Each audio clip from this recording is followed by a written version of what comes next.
Welcome to Pause 2-3, Journeying Back to Our True Selves, the podcast where we dive into the shadows to rediscover our inner light. I'm your host, Jen, also known as the purple and gray-haired Nana of the internet. Because, well, why not? It's fun, and life is way too serious sometimes, so why not have fun when we can? I invite you to join me on a transformative journey of self-discovery and empowerment. Life is a roller coaster of highs and lows, of lights and darkness. In this space, we explore the darkest corners of our experiences, sharing stories of resilience, courage, and triumph. But more than that, we share a beacon. We shine a beacon of hope for those still navigating in their own shadows. Here we believe in the power of authenticity, in embracing our scars as badges of honor, and in lifting each other up as we journey towards our true selves. No more dimming our light to fit into the darkness. It's time to shine brightly, unapologetically, and authentically. Some episodes, it's just me sharing my journey. Other episodes will feature inspiring guests who have walked through the fire, or many fires, and emerged stronger on the other side. Their stories will ignite flames of possibility within you, reminding you that you are never alone in your struggles. So whether you're seeking solace in your own darkness or eager to share your journey from shadows to sunlight, Pause 2-3 is your safe haven. Let's embark on this adventure together as we reclaim our truth, our power, and our light. Get ready to hit pause on the chaos, tune into your inner wisdom, and journey back to your true self. Welcome to Pause 2-3. Let's illuminate this path together. Hello, friends. Carrying on with our series on codependency.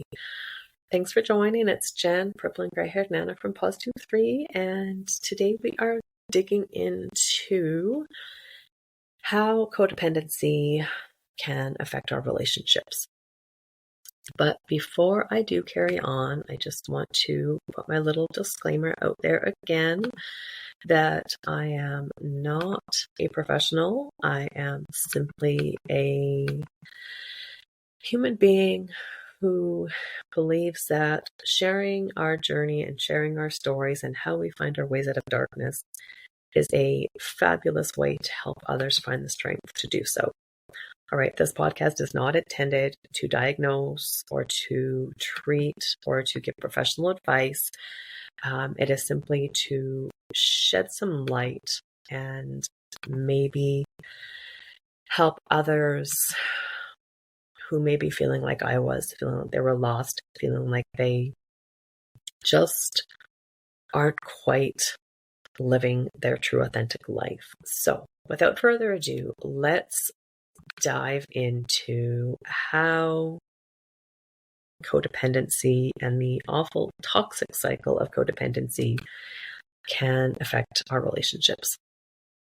We're going to look at a little bit of comparisons between what a healthy relationship will look like compared to what may be showing up in a codependent relationship. And then we're going to talk a little bit about how to start building healthy relationships as you're breaking free from codependent patterns. So codependent relationships they tend to be unbalanced. They're extremely unhealthy, and they often lead to resentment for one or all parties involved. There's immense frustration. And of course, let's not forget about the emotional distress for both parties involved. So in a codependent relationship, you may find it's not quite filling all your needs. You can't quite be yourself. And this is because the cycle of codependency tends to keep us stuck in toxic patterns of behaviors. It stops us from growing as a person and living our true authentic life as the authentic soul that we were placed here to be. And the other part of it is breaking free from codependent patterns. It is a journey. It is a journey that requires you to be courageous, and it brings you to a place where you can reclaim your autonomy, rediscover your self-worth, and just really put your emotional well-being first. So let's look at some comparisons between what you might see in a healthy relationship and what might be showing up in a codependent relationship. And the first thing I want to look at is independence versus dependence. So in a healthy relationship, you're going to have two individuals who are confident and content with who they are as a person. They have a strong sense of independence. They understand their own identity. They understand their own interests, and they have their own goals. And in a healthy relationship, those people are going to support the other people in the relationship. They're going to support their growth. They're going to support their well-being. And they're also going to be nurturing their own personal growth. And on the other hand, if we look at a codependent relationship, normally what you're going to see in this is one or both or all individuals are going to rely heavily on others, on the partner or on other people in the relationship for their sense of self-worth. They're going to rely on others for validation and for emotional stability.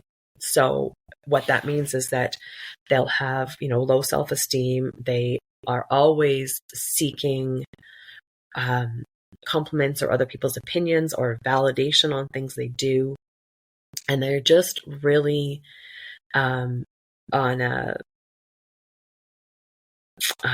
they really don't feel like they have stability if the other person isn't there.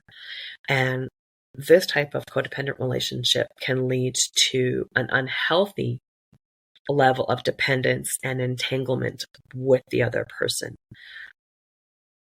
So it's so important to recognize that there's a fine line between being dependent and knowing when it's good for you and the other person to be dependent on them for some things, but to also have your own independence. Codependency can also show up as an inability to express your own needs and desires. So not being able to tell the other people what we need, tell them what our thoughts are, tell them what we're feeling, and just really being assertive in a respectful way.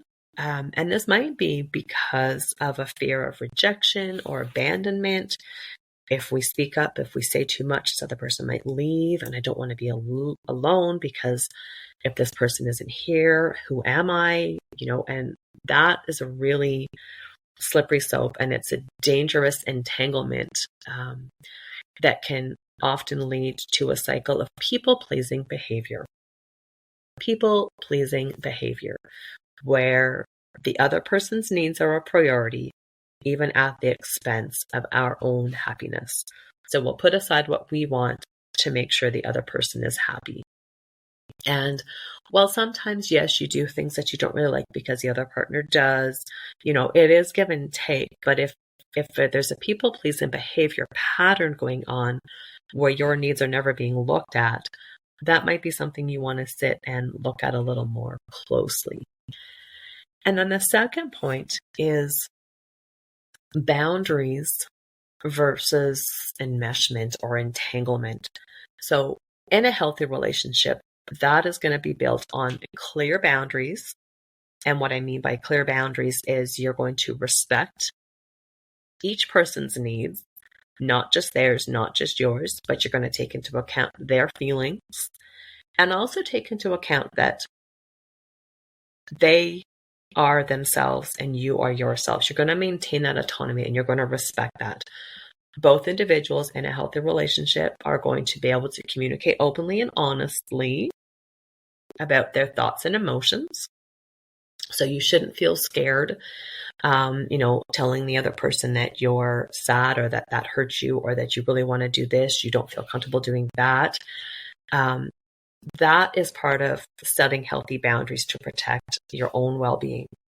Where on the contrast, a codependent relationship, there's a lacking of boundaries.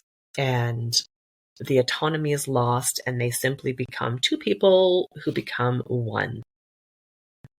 And while, yes, it's important to be able to do things and to feel that connection with your partner, it is also very, very important to have healthy boundaries. So in a codependent relationship that is unhealthy, one person's thoughts, emotions, and action often get intertwined with the other. So you kind of lose sight of what your own thoughts are, where your soul is guiding you in life, because you're so consumed with the other person as well. And you want to please them. You want to do what they want at the expense of letting go of your own wants and desires. That's the unhealthy part. And then the third thing we'll look at is in a relationship, mutual support versus one-sided giving. So in a healthy relationship, again, there is a balance. Balance is the key here. There's a balance of give and take. Both individuals are able to offer support. They're able to offer care and understanding to each other. And now it's not always 50-50. Some days you're going to be caring a little bit more than your partner and vice versa. But overall, in general, there's a balance. You're able to communicate effectively. You're able to have discussions that will lead to constructively resolving conflicts. You're able to work together as a team. That's part of the healthy side of a relationship. Now, in a codependent relationship, one person may feel like they are constantly giving and the other is constantly taking. This leads to an imbalance of power dynamics in that relationship. And this can become emotionally draining. And it can also lead to feelings of resentment. It's really hard to not have resentment if you're constantly feeling like you're always giving. And maybe it's both people that feel this way and they're not able to communicate that. So that's emotionally draining in itself.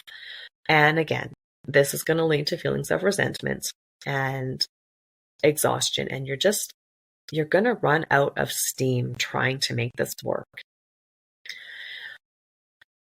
So hopefully those insights might have helped give you a little better understanding of what a healthy relationship may look like as compared to a codependent one. So what can we do now that we've maybe figured out that we do have some unhealthy dynamics in these relationships?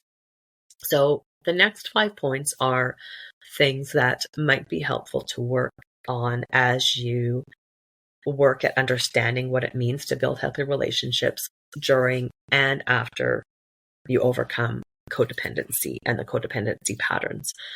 So the first point is becoming self-aware. Self-aware is crucial. And what that means is becoming aware of who you are, what feels right. And you do this by reflecting on your past patterns and behaviors in relationships. When you start to be aware, it helps you to understand the root causes of where your codependency may have stemmed from. And I believe it was episode 3, if you want to go back and check it out, the roots of codependency, and how it has impacted your relationships in the past. When you become aware of this, this is your first step towards transformation and healing. And self-awareness is the first step to you letting your true authentic self shine. And then the second point that keeps getting brought up again is boundaries. Clear, healthy boundaries in a relationship based on mutual respect, trust, and communication. When you are taking control of your life and putting yourself first, it's going to be tricky, it's going to be scary, and it's going to take patience. But with time, you're going to learn to prioritize your own needs and understand that your well-being has to come first. And understanding who you are will help you set boundaries that work for you. These boundaries will help you create a healthy framework for you to create authentic relationship connections with yourself and others, but it will also help with your emotional intimacy, which is a crucial part of life partner relations.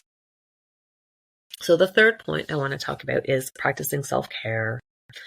Self-care is so important, and so many of us neglect it. We're always busy doing other things, and we always seem to get pushed to the side. It's time to stop that. It's time to prioritize your own self-care, which means looking after yourself physically, emotionally, and spiritually. And what this means is it can look like doing more activities that bring you joy, more activities that bring you peace, and make you feel alive, make your soul feel like this is where I'm meant to be.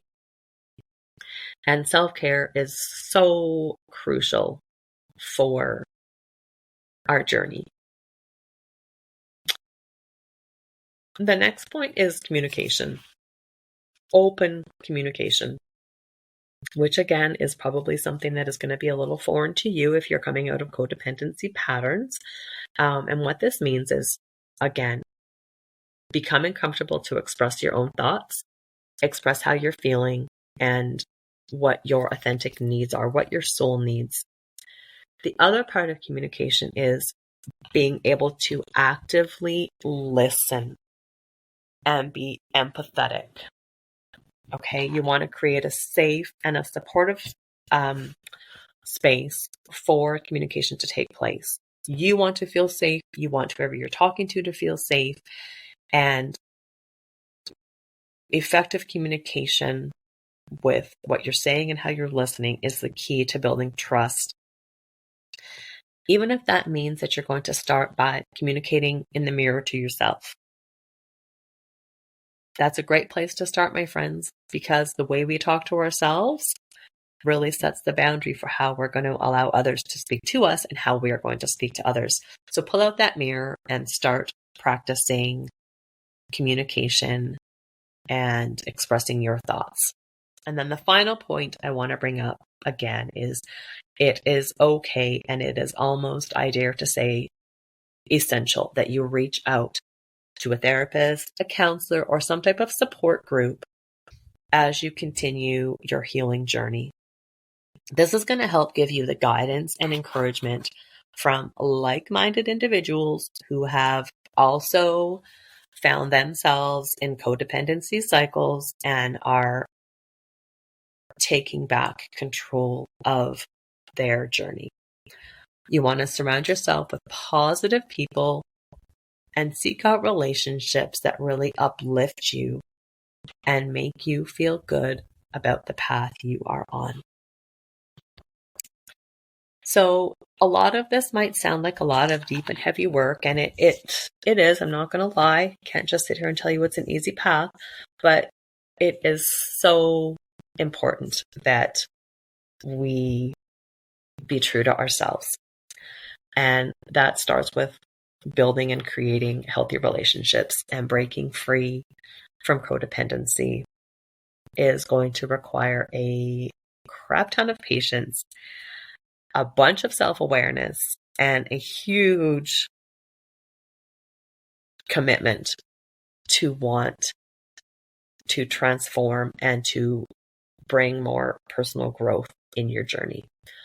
And again, you do this by working on your self-love, working on setting boundaries, practicing self-care, practicing open communication, and being aware of what your true authentic soul, what your gut instincts are telling you that feels right for your life, and for you to live your authentic life as the person you were placed here to be. So as we close out, I just want to thank you again for sharing your precious time with me. Remember to pause, reflect, and be willing to grow and learn and unlearn on your journey towards healthy and harmonious relationships. Until next time, my friends, sending you much peace, love, and kindness as you go about this awesome journey called life. Thank you, my friends, for tuning into today's episode of Pause 2-3.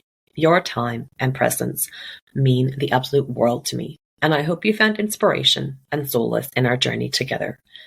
If this episode resonated with you, I encourage you to like, share, and to comment to spread the light to others who might need it. Your support helps us reach more souls on their path to authenticity and healing. And remember, your story matters. If you feel called to share your journey from darkness to light, please reach out. Your voice has the power to ignite hope and transformation in others. As we close this chapter, let's carry the light of our shared experiences into the world, illuminating the path for all who seek it. Thank you again for sharing your precious time with me. Until next time, stay true to yourself and keep shining bright. Goodbye for now, sending you much peace, love, and kindness as you travel along your journey of life with endless possibilities. Welcome to Pause 2-3, Journeying Back to Our True Selves, the podcast where